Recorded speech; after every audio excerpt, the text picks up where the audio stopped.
দয়ার নবী মায়ার নবী আমার দয়ার নবী মায়ার নবী আপনি কোথায় রইলেন লুকাইয়া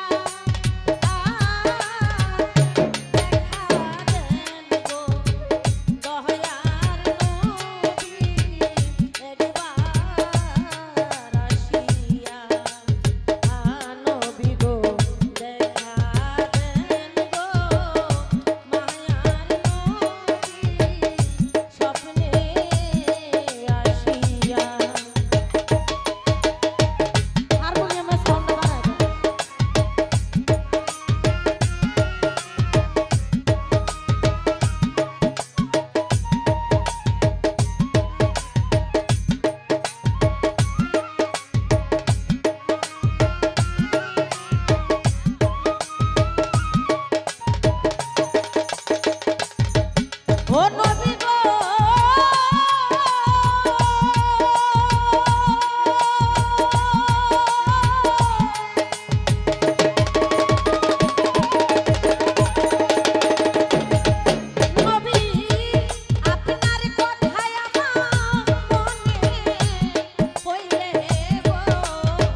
আমার রাসূলকে যদি না চিনো, আমার নবীকে যদি তোমরা না ভজো, আমাকে ভজলে কোনো লাভ নেই। কারণ আমার দোস্ত বলেছেন উম্মতের জন্য যে কষ্ট করেছেন, তোমরা উম্মত যদি আমার নবীর জন্য কিছু কষ্ট করো, তাহলে আমার নবী তোমাদের জন্য কষ্ট করবেন। আমার রাসূল, আমার আল্লাহ, তারা দোস্ত। নবী ছাড়া আল্লাহকে পাওয়াটা বড় কঠিন। কেননা আমার রাসূল ছাড়া হয়তো আমাদের কোনো উপায় নেই। যদি আমরা এই দুনিয়া থেকে চলে যাই, রাসূল ছাড়া আমাদেরকে কেউ ওই পারে নেবে না। এই রাসূলকে আমাদেরকে লাগবে। তো রাসূলের জন্য সকলেই খেদমতের চিন্তা করি, আমরা খেদমতে যাই। ও নবী গো